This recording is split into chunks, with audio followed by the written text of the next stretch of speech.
복지 통합 솔루션 기업 1200 기관이 선택한 기업. 신뢰할 수 있는 기업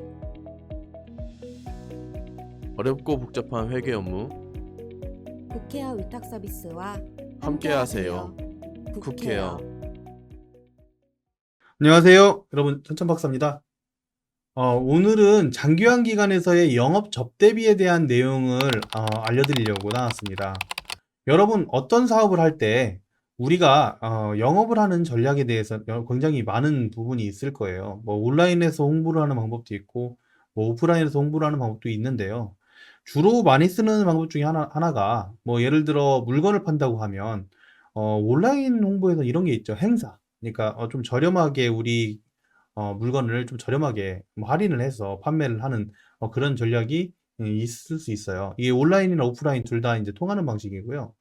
오프라인에서는 접대, 그러니까 우리가 어떤 사업을 따기 위해서 해당 담당자나 아니면 해당 사업장에 찾아가서 아니면 그 이후에 접대를 하는 방식으로 이런 홍보나 이런 부분들을 하는 부분들이 있을 거예요. 물론 뭐 다른 홍보 방법들이 굉장히 많이 있는데 오늘 할 얘기에 대해서만 우리 여러분 시간이 소중하니까 이 부분에 대해서 말씀드리면 영업을 할 때 그 금액을 저렴하게 하는 부분이나 아니면 그 접대를 하는 부분이 일반적이란 사실을 좀 여러분들 알고 계실 거예요. 네, 근데 장기화 기간에서 또 이렇게 영업이나 접대를 할 수 있을까요? 사실 일반적인 사업과는 좀 다르게 장기화 기간에서는 이 금액을 저렴하게 해서 하는 영업이라든지 아니면 어떤 홍보 중에서 접대를 통한 영업 같은 경우에는 금지하고 있습니다. 예, 그래서 이 부분에 대해서 오늘 좀 더 깊이 좀 말씀을 드릴 텐데요. 그 대부분 이렇습니다. 방문 요양이든 주간 보호든 요양원이든 간에 어르신이 전략이에요. 그러니까 고객의 숫자가 이 우리 수익 구조를 내는 가장 큰 복지 사업의 전략입니다. 그래서 특히 정원이 없는 방문 요양 같은 경우에는 더 많은 원장님들이 이런 그 유혹에 빠지시는 것 같아요. 그리고 잘 몰라서 그러시는 경우도 있기 때문에 이런 영상을 제가 찍어드리는 거겠죠. 어, 일단 어르신을 모시기 위해서 어르신한테 이런 얘기를 합니다. 일단 상담을 해보시면 사실 많이 아실 텐데요. 어르신이 등급은 나왔는데 계속 등급을 이용을 안 하셨어요. 내가 발굴을 했다고 생각을 했는데 어르신이 등급 이용하기가 이 장기화 기간을 이용하기가 사실 어렵대요. 얘기를 들어봤더니 나는 기초생활수급자도 아니고 경감 대상자도 아닌데 정말 돈이 없다는 거예요. 정말 그 본인 부담금 낼 돈이 없기 때문에 좀 어떻게 해줄 수가 없네. 한 반절 정도만 어떻게 깎아주시면 안 되니? 이런 하실 때 상담이 이런 딜이 많이 들어옵니다. 그러다 보면은 어르신의 숫자만 늘어나면 어쨌든 수익이 난다고 생각을 하시는 대표님들께서는 그 부분을 계속해서 알겠다고 하면서 받으시는 경우가 사실 굉장히 요즘에 많이 없어졌지만 계세요. 그래서 이렇게 계속 이제 그 인원수를 늘리시는 경우가 있는데 사실 이 부분 같은 경우에는 그 경쟁이나 이런 부분들이 있잖아요. 혹시라도 다른 기관에 이 말이 들어가게 되면은 이게 민원이 들어갈 수 있습니다. 그리고 이렇게 하고 있다라고 하는 부분이 회계상으로도 사실 보일 수가 있고요. 그리고 대표님의 마음에 있어서도 굉장히 나중에 큰 부담이 될 수 있어요. 그건 뭐 추후에 좀 더 말씀을 드리고. 그래서 이런 부분들로 앞에서는 수익이 나는 것 같지만 뒤에서는 이제 미치는 경우가 사실 굉장히 많고 좀 많이 봤습니다. 그리고 또 다른 거를 또 말씀을 드리면 이거는 이제 그 꼭 방문형이 아니라 주간보 요양원에서도 많이 일어날 수 있는 일인데요. 아는 그 지인들이나 아니면 우리 선생님들한테 어, 어르신 모셔오면 돈을 줄게. 어르신 모셔오면 상품권 줄게. 어르신 모셔오면 상여금 줄게. 라고 하는 이런 영업 전략을 쓰시는 경우도 있죠. 근데 이건 같은 경우에는 더 위험한 게 뭐냐면 앞에 것은 그 보호자하고 나와의 약속이기 때문에 웬만해서 대표님이 말씀하지 않는 이상은 누군가가 사실 알기가 어려워요. 근데 이 부분 같은 경우에는 우리 직원분들 중에서 A라고 하는 선생님도 알고 B라고 하는 선생님도 알고 C라고 하는 선생님도 알고 심지어 밖에 있는 분들한테 소문이 나게 돼 있습니다. 거기 돈 준대. 예, 이렇게 소문날 수가 있잖아요. 그래서 오히려 좀 더 위험한 전략이 될 수가 있어요. 야, 왜 자꾸 이게 위험하다 이런 얘기를 하냐면요. 법령을 한번 잠깐 살펴보겠습니다.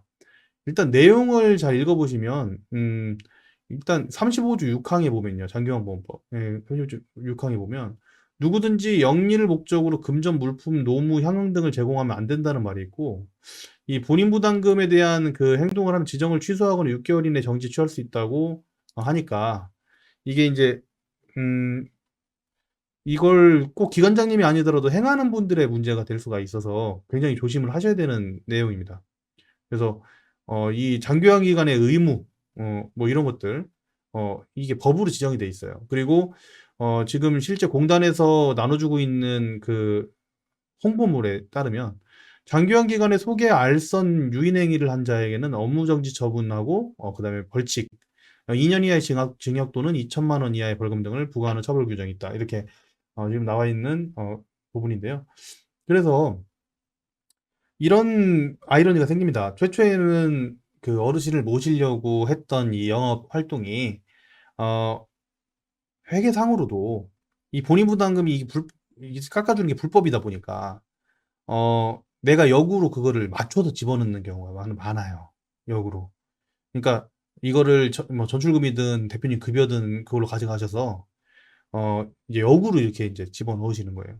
왜냐면 다른 현금흐름이 있다고 하면은 이게 표가 전혀 날 일이 없죠. 왜냐면 통장상으로는 명확하니까. 근데 어 그 현금흐름이 전혀 없는 대표님들 같은 경우에는 결국에는 그 급여나 전출금으로 빼서 집어넣으셔야 될 텐데요.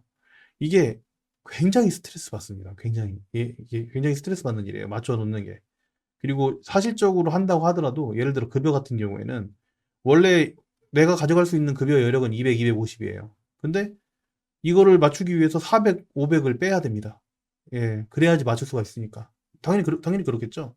나한테 급여를 빼놔야지 그거를 다시 맞춰가지고 본인 부담을 넣을 수 있을 테니까. 그래서 이게 표가 안 날 것 같은데 의외로 회계 감사를 해보면은 표가 굉장히 많이 납니다. 네, 그렇기 때문에 매일매일이 굉장히 두려울 수밖에 없는 그런 상황이 생기거든요. 왜냐하면 지금처럼 정지 처분이라든지 벌칙이 있기 때문에 그런 거예요. 그리고 요즘에 또 어떤 게 있어요? 그 정지 한번 받으면 또 점수가 깎여서 재지정이 또 안 될 수도 있다. 이런 얘기 또 들어오잖아요. 예, 그런 것들이 좀 있어서 굉장히 조금 불편하실 것 같고요. 그리고 유의 및 알선 행위 같은 경우에는 여기 보면 영리를 목적으로 금전, 물품, 노무, 향응 그 밖의 이익을 제공하나 제공할 것을 약속하는 방법으로 수급자를 장기간 기간에 소개 알선한 유인 행위를 조장하거나 행위를 해서는 안 된다. 이렇게 좀 돼 있는데요. 이게 아까 실제 비용을 주고서 그 소개를 해달라고 하는 그 부분에서 이게 소문이 난다고 그랬잖아요. 요즘에는 이게 내부 고발이라는 게 굉장히 많아요. 내부 고발. 그래서 의외로 대표님들이 이걸 내부 고발이라는 걸 제도를 모르고 계시면 그냥 당할 수가 있습니다. 누가 신고했는지도 다 보장이 모르잖아요. 누가 신고했는지 모르니까. 그래서 내가 말을 할 때 소개를 하면은 돈을 주겠다. 이 말 한마디가 굉장히 큰 나비 효과가 돼서 돌아올 수가 있다는 거. 여러분들 꼭 명심을 하셔야 되겠습니다. 예, 이거는 저기 내용을 보시면 아시지만 조장한 자, 행위를 한 자 둘 다 처벌받기 때문에 이런 상황이 오지 않게끔 만드시는 게 굉장히 중요하고요. 대신에 이제 제가 말씀드리고 싶은 건 이겁니다.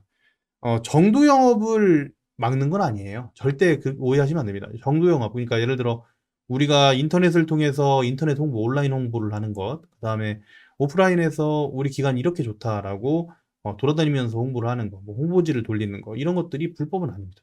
뭐 팜플렛을 나눠주는 거, 그다음에 현수막을 붙여놓는 거, 뭐 법적으로 받게끔 그런 경우는 그런 게 불법이 아니고 정당하지 않은 형태의 영업이 이렇게 이제 금지가 되고 있으니까 일반적인 사업을 하시다가 장기환 기간 사업을 하시거나 아니면 장기환 기간에 종사하고 계신데 이런 유혹이 뻗쳐온다거나 하셨을 때 이 부분을 넘길 수 있는 그런 굳건한 분들이 되셨으면 좋겠다는 마음에서 이런 영상을 찍게 되었고요.